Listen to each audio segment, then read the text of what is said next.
EGM Network.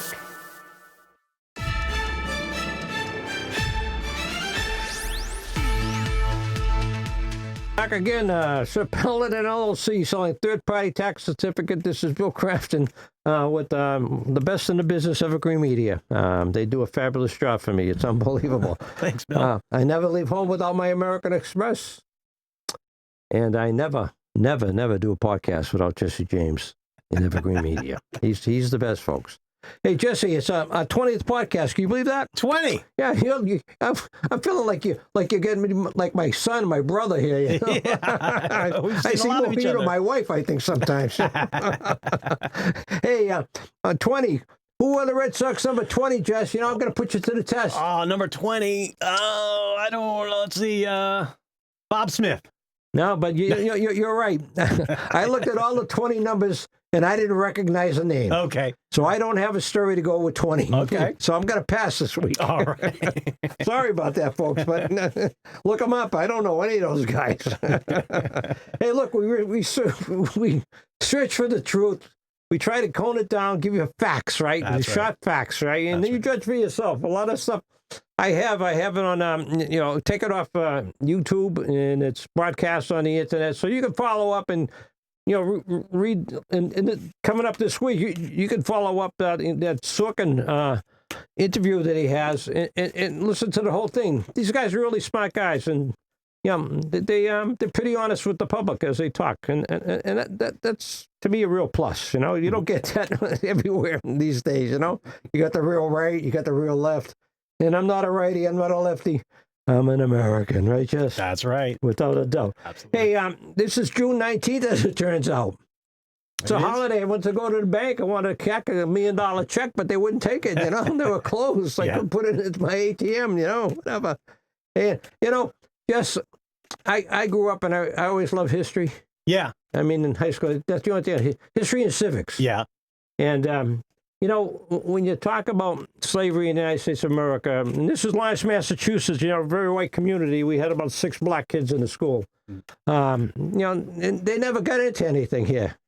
I didn't really find out how bad it really was until like the last 5-6 years, when I started paying close attention to it. Yeah. So it's unbelievable what transpired to get slaves here, sell them, put them out in farms, and sell them again, sell them off. So it's absolutely terrible. Yeah, so. And then after they became "quote unquote" free, there's so many roadblocks in front of them, and white people destroyed their communities a lot of times. Yeah, 40 acres and a mule. Now we still own the 40 acres. That could be worth a lot of money. Not so much the mule, but the 40 acres, man, down in the south could be worth a lot of money. So, but no one's paying attention to that except me, I guess. Hey, I was looking something up. I saw Elon Musk got a break. Yeah, Elon Musk got a break. Absolutely, yeah. So from the Washington Post, the title is DOJ aims to block suit over Musk data center pollution, citing national security. And what it says, the Justice Department is seeking to quash a lawsuit against a power plant operating without permits that is run by Elon Musk's AI company. The Department of Justice arguing that its gas-powered turbines are vital to national security interests. Yeah, national security. You can make everything national security, I guess, right?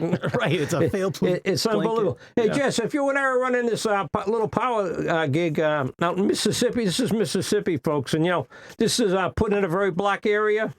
So the people that are suffering from the effects of this natural gas being burnt, which is full of methane, as we all know from previous podcasts, they're black minorities, and they're not white Caucasian Americans. So that's where we tend to go with this stuff. We tend to put it in places where you're not going to get a lot of white people pushback. So anyway, that's all I had to say. National security. And Jess, I don't think we'd be able to run that without the permits. What do you think? I don't think so. Okay, no, I don't think so. The article goes on to say, we have never seen the DOJ make this argument before, said Laura Toms, the director of enforcement at Earth Justice. She was a Justice Department official until last year. She said that government briefs going back to the Ronald Reagan administration had, quote, uniformly recognized the value of citizen suits and holding polluters accountable for the harm caused to their community. Well, folks, America has changed. Nobody seems to care in terms of the administration of what they do, how they do it. They don't follow any rules, any regulations. They do what they want, and they roll everybody over. So that's what we're living today, right? Mm-hmm. And if you were a billionaire, Jesse, you could be a friend of Donald J. Trump. No rules would apply. With the Department of Justice, they do anything for you. If Donald Trump said, "Hey, Jesse's my friend," right? Mm-hmm. Yeah. We see what loyalty can buy you. Yeah, when you drill and extract natural gas from the wells and it's transported in pipelines, it results in substantial amount of methane leak. Methane is a primary component of natural gas. Methane gas traps heat in the environment. And, we didn't do our picture, Jess, but that's all right. But check out the podcast. It's coming up after this. There you go. I lost place. Hey, methane traps heat in the environment, right? Gas over 20-year period is trapping heat environment. It's 86 times worse than CO2. And CO2 is like when you burn coal and stuff like that, folks. Everybody knows that. Mm-hmm. Methane gas over 100 years, the period it's trapping heat, it's effectively 34 times worse than CO2. So methane, even though our President Obama was pushing natural gas, he didn't know what he was talking about, okay? Because natural gas is probably the worst one we have in the world to burn. Our government refuses to embrace clean energy, Jess. Absolutely refuses it. It promotes toxic fuel, and the fuels increase global warming. And you know what that means? When you do toxic fuel, besides the global warming, it's bad for your health. Right, Jess? Absolutely. Okay, what do we got here, Jess? So here we go. I was out of place here. Sorry, Jess. It's all good. I screwed that up. It's all good. Yeah, so this is a picture, basically a graphic representation of how the Earth has gotten warmer throughout the years. It has definitely cooked up. We're cooking the Earth. It is definitely getting warmer. Without, and that's from NASA. Without a doubt. Yeah. Hey, I just want to, that's a great picture. It comes from NASA. That's a pretty reputable agency within our organization in the United States. Mm-hmm. Our government spent $2 billion of our tax money, Jess. You know that? They shut down 2 windmills that are just about ready to go into production. $2 billion. Hey, take a walk, guys. We don't want your cheap energy, right? Right. The cheapest way to get electrical power in the world today, solar and wind. It doesn't get any cheaper than that. Unfortunately, it seems like our president doesn't really care about that kind of stuff. He wants toxic fuels, right? And all kinds. And, when we come up giving $2 billion away, you know what our national debt is, Jess? No, I don't. It's $40 trillion. And goes up every day. Yeah. You know how much credit card debt is out there? People walking around, and the one that carry the credit card debt, they're not the billionaires, right? Right. They're the hardworking Americans. You know how much credit cards out there right now? I know there's a lot. Yeah, $2 trillion and probably more. I haven't checked that for 6 weeks, so it's probably more because, inflation brings out people using their credit card more, and they charge stuff. They pay those minimum deposits, and the big billion-dollar corporations, they get a lot of money flowing into them, Yeah. And remember, folks, we bring up the national debt and how to pay for it, and there's better ways to pay for it the way we are doing it today. And 6 years away from a 24% cut in Social Security, Medicare, and Medicare. Now, why is that, Jess? Hey, so putting it to the test. You don't pay attention to my podcast, Jess. If I said 2.4, what would you do with that number? 2.4? To 1, remember? Yeah. 2.4. There's 2.4 working people. That's right. To 1. Everyone retired. Yeah, that's right. Hey, I'm glad you're getting in the game, Jess. I got to wake up myself instead of just America. Yeah. Yeah, we're losing workers. Yeah. We're gaining retayees. Yeah, we're hearing a lot of retarees. Look at me, right? And, I'm enjoying the good life. I'm all retired here. Me and Jess, right? That's right. Hey, we picked up something on CNBC, didn't we, Jess? We did. Yeah, this is from CNBC. Get back to the Morgan Stanley trading floor. Leslie Picker has some new details on the SpaceX IPO. Leslie. Hey, Melissa. Yes, I was just combing through the final prospectus here, which shows the fee haul based on each bank and how many shares each of the underwriters sold in this offering. In total, they'll be taking home about $500 million. That's $500 million in fees from underwriting this offering. No small number in absolute terms for each of the banks. Goldman Sachs and Morgan Stanley each taking home about $100 million. That's 20% of the fee pool for each of those. B of A, Yeah, right. Citi, JP Morgan, Hold that right there, Jess, please, sir. Yeah. Hey, listen, look at those names. Goldman Sachs, Bank of America, Citi, JP Morgan Chase, Morgan Stanley. Yeah. You know what happened in 2008 with those guys, Jess? Yeah, they were in on the collapse. Yeah, they were in on the collapse, boy. And, the American taxpayer bailed those companies out. Everybody lost houses. Obama could have given the money to people in houses, but he gave it to the banks. Mm-hmm. And these guys just, what was it, Goldman Sachs and Morgan Stanley, right? Yeah. They just made $100 million each on this IPO. And that's a killing, if you know what I mean. Mm-hmm. So this is what I look at, folks. My message is billionaires should be funding Social Security every time they do a transaction fee, okay?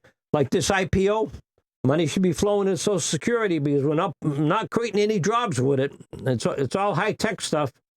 And what I'm looking for, and I gave this a lot of thought, I'm here to identify, I want clean air in the country, and I want clean water, okay?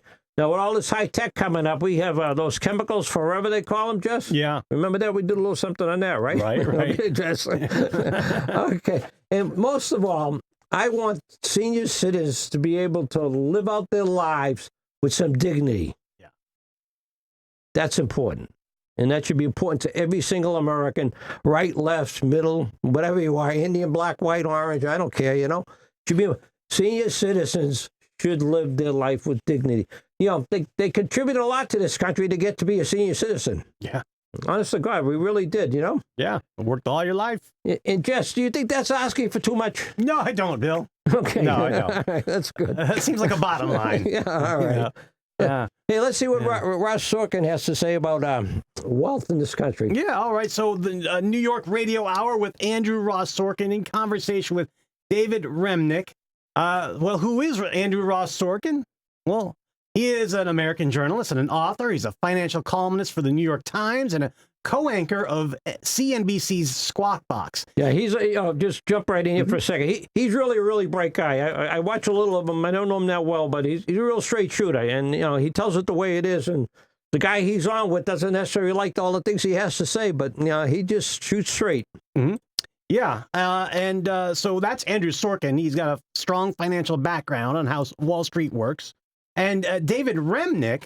Now, who is David Remnick, you may ask? He is a journalist and a writer. He has served as the editor of The New Yorker since 1998 and a staff writer since 92. He's written many pieces for the magazine, including reporting from Russia, the Middle East, Europe, profiles on Barack Obama, Bill Clinton, Katharine Graham, Mike Tyson, Ralph Ellison, Philip Roth, and Benjamin Netanyahu. Yeah, he's these two guys here, Remnick and Sorkin, okay? They're straight shooters. You can pick these guys up, but if you listen to them, they're not right, they're not left, they're just trying to get the truth out there. And that's what we're trying to do here, right, Jess? That's right. That's okay. Right. All right. So we've got a clip. This is via The New Yorker with the two of them. And so these are some interesting clips here. Here's clip number one. It's not clear to me that breaking up the big tech companies necessarily or taxing the wealthy per se. Not even a little bit? Well, I have a view. We're changing the tax code? So I desperately think that there's things that are terribly mistaken about the tax code. Before you even have to think about a wealth tax, I think there are so much low-hanging fruit in the system that, frankly, would probably raise even more money than a wealth tax. He's absolutely right. There's a lot of low-hanging fruit in here, right? Mm-hmm. Jesse, we got Jeff Bezos here, right? Jeff Bezos. Paid zero in federal income tax in 2007, right? Yeah. Okay. And then we got Elon Musk, right? He did, yeah. You got to love Elon Musk, He doesn't take a paycheck. You know why? He doesn't want to pay taxes. Yeah. he takes everything in stock, Yeah. So he doesn't pay any taxes. And how does he get his money? You'll see a little later on here. I think he lends it out to people, puts it up for security, and they give him a whole bunch of money. Yeah. Mike Bloomberg, who is a person I like a lot. I think Mike's a pretty good guy, But, these are the rules in the country. If you can get away without paying anything in taxes, you'd be stupid not to, right? Yeah. Wouldn't everybody agree with that? Jess, would you agree with that?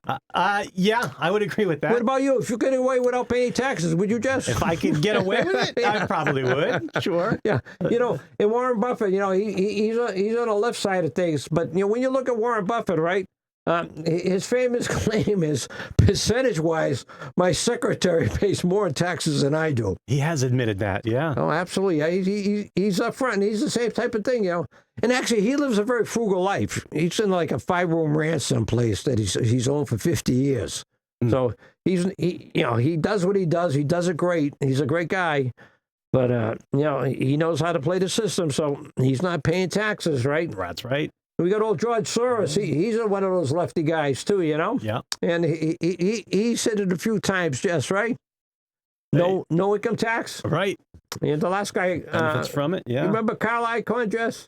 No, He's a hedge fund guy, I remember the name. Yeah, that's right. He recorded zero income tax liability twice in a recent tax cycle. So he's doing okay too with that He's stuff, doing right? all right, yeah. Everybody's making out pretty good. If you're a billionaire, If you can do it, if you're not a billionaire, you get into a problem. So I just why don't we run into number 3, Jess? Number 3. Yeah. All right, Yeah. sure. I mean, the capital gains tax. We have a lower capital gains tax, ostensibly to incentivize investment. That's always been the idea. Right. But the wealthiest people in the world are still going to invest if there is a higher tax on their capital gains, because where else are they going to put their money? Yeah, it's as simple as that. They say, well, if you raise capital gains tax, people won't invest. Well, when you got a new trillionaire, the only trillionaire in the world, Elon Musk, what's he going to do with all that wealth? You think he's going to put it in the bank? Yeah, he's going to invest it. Yeah, you think he'll invest it, huh? Yeah. Now, Jess, if you had $1 trillion, Yeah. think about this now. Okay. I got $1 trillion. And you could invest it, Okay. right? And you could make that into $2 trillion. Would you have mind giving up 5% to Social Security, Medicare? No, that seems like a drop in the bucket for me. It is a drop in the bucket. Yeah. And that's what we need to go after. These are the people with all the money. Yeah. Hardworking Americans, right? I was in the same spot. You got a mortgage, you're paying for cars, you got kids, they're going to college. You're doing pretty good, you're making a pretty good check. But you know what? If you lost your job for 6 months, you'd be in a world of hurt. Mm-hmm. So that's why we need to secure forever financial support that will last forever and ever and ever into the future for Social Security, without a doubt, right? Yeah, I would agree with that. And these guys own a bunch of real estate. Some of these guys, right, Jess? Absolutely, they do. Yeah. So I believe you're talking about 53 State Street in Boston. Yeah, right? that's right. 53 State Street. Hey, So this is also known as Exchange Place. that's right. It's a 40-story, 1.24 million square foot iconic trophy skyscraper located at the intersection of Congress and State Streets in downtown Boston, Massachusetts. It uniquely marries a modern glass-clad tower with the historic 1896 Boston Stock Exchange building. Yeah, that was about. I'm going to date myself, Jess. I was there when they were putting that up. Really? And when they started putting up, I couldn't believe, what the hell are they leaving this old piece of building hanging out there? Yeah. Then I come to find out, they call that a refurbishment, and all kinds of federal credits that these builders got, and saved them tons of money in the development because they attached it to that facade. Okay. Okay. It wasn't just for looks. It wasn't just for looks, no. Okay. It was for cash. Yeah. It's how they exploit our tax system.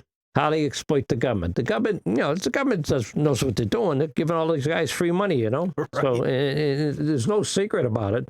And I've been in that building after they finished it. The shareholder shares group, the Boston company is one of those. They're pretty close to the same thing.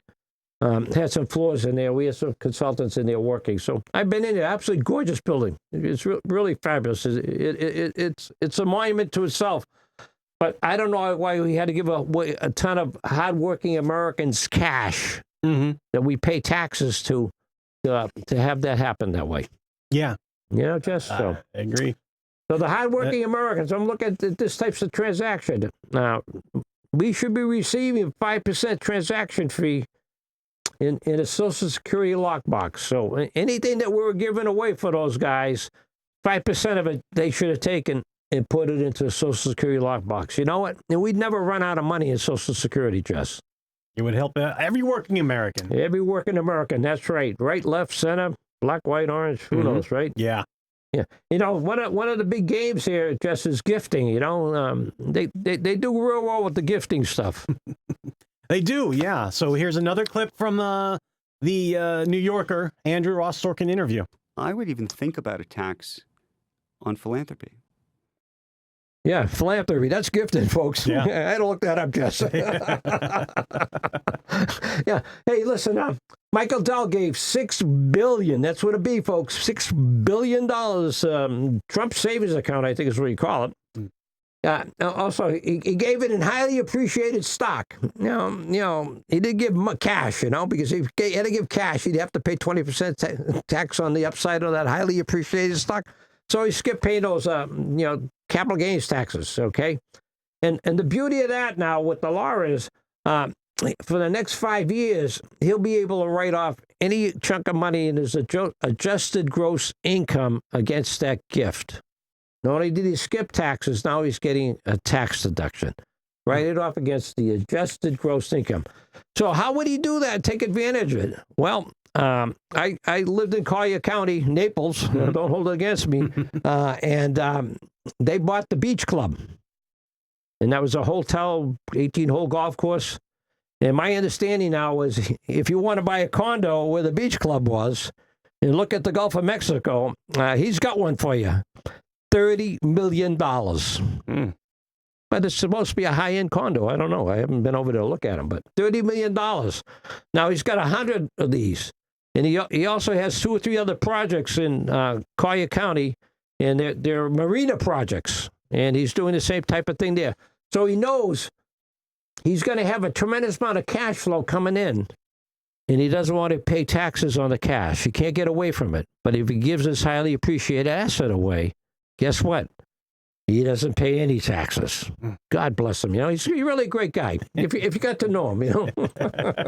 And once again, on these types of gifts, yes, hardworking Americans should receive a 5% transaction fee in the Social Security lockbox. Social Security will last forever. We will never have to put anything else into it. The billionaires got to chip in because we saved them in 2008.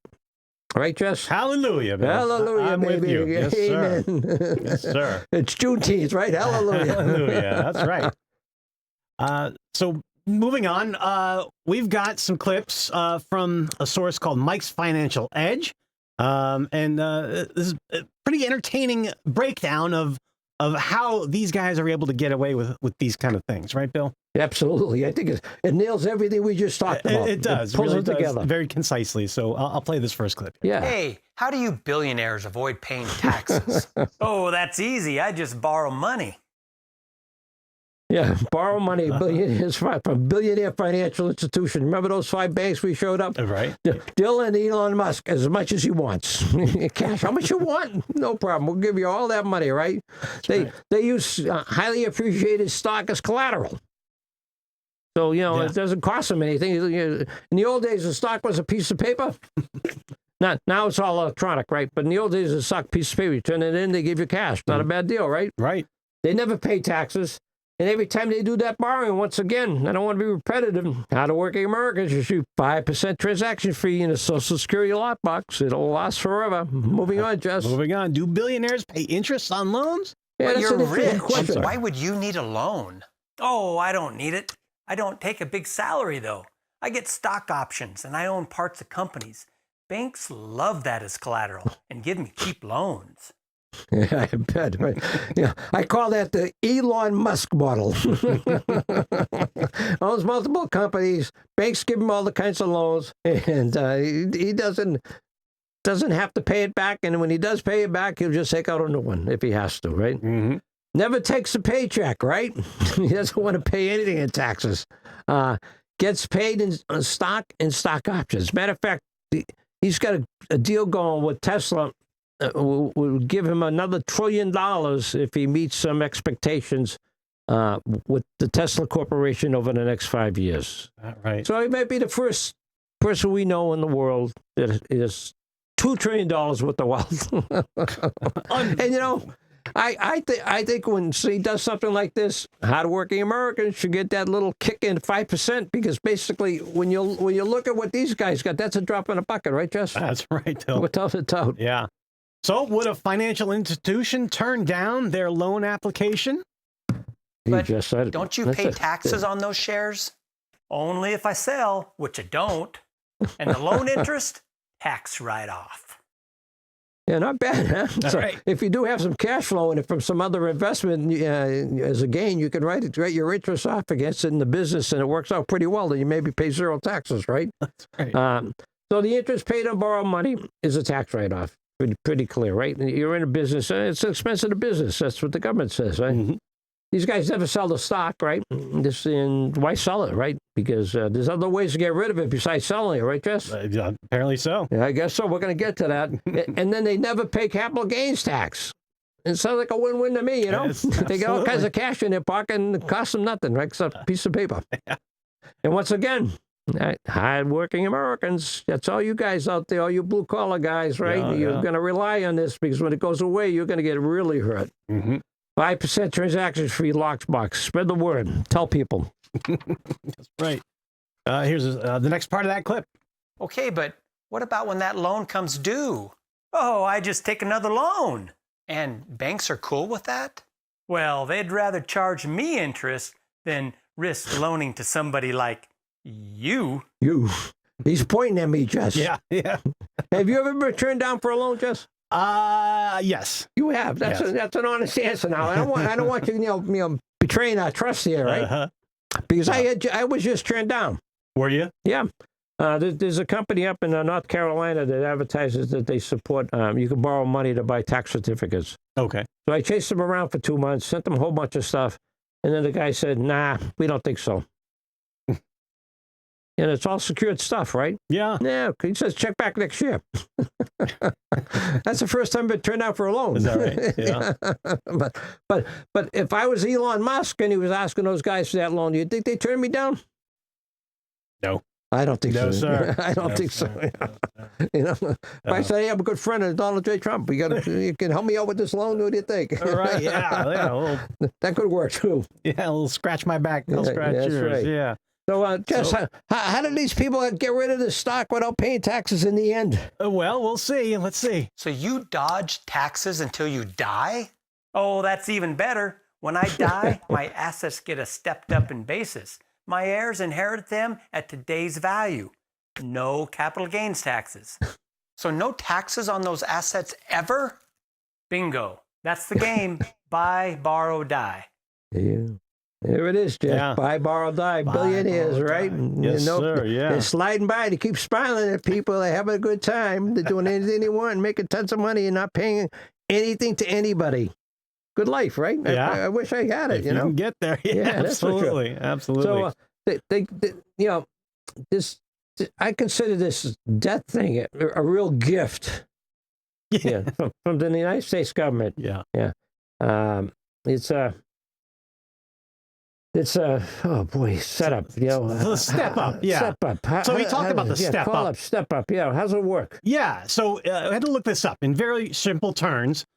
Resetting the value. So if your original owner bought a stock for $20 and is now worth $100 when they pass away, your new tax basis is stepped up to $100. Reduced tax burden. If you sell the stock shortly after for $100, you owe $0 in capital gains tax. Now, without the step up, you would owe taxes on the $80 difference. So when the stock transfers from person A to person B basically gets it at a brand new price. Yeah. Then it can sell it immediately and pay no taxes. That's how it works. Okay. My response to that, folks, is at 20% capital gain tax on one share, that would be $16. One share, $16, right? Check my math just on that, will you? I'm not that good with that math stuff. All right. For 10 million shares, that would be $160 million. Right? Capital gains tax? Yeah. That would have to pay if they had to pay it, which they don't. Now, a 5% fee on a Social Security lockbox of that $160 million that they're not going to pay capital gain tax would result in $8 million going into the lockbox. Okay? And we need additional ways to fund Social Security. Yeah. We will see that billionaires are you must see the billionaires are the answer to the funding problem. The current tax law allows billionaires to virtually pay zero in taxes. The transactions they execute to increase their wealth and avoid paying taxes must have a 5% transaction fee assessed to it. These funds would go into a Social Security lockbox, and hardworking Americans will have their problems, lifetime problems with Social Security, solved forever. So I guess that's about it. Just only gives me 30 minutes. I'm already over time here. But the bottom line is, folks, hey, listen, you got to contact, anytime a House of Representative guy or senator is showing up in your neighborhood, get out there and tell them Social Security is going to be fixed, and it's going to be fixed by the billionaires. I'll give you all the data you need. It makes sense to me. I don't know about you, Jess. Does it make any sense to you? Absolutely. Makes a lot of sense. We need Social Security. Okay, absolutely. Without a doubt. Yes, Dignity of sir. life. That's for right. our seniors. Very good. All right. Episode 20, Bill. Thanks a lot. Hey, my pleasure, Jess. All right. Another fabulous job. All right. Remember, follow us on YouTube at Wake Up America with Bill Crafton. And we're also on YouTube at EGM Network. That's right. And Jesse James, too. Don't leave Jesse James out of this. Thanks a lot, Bill. All right. Until next time, wake up, America. All right, Jesse.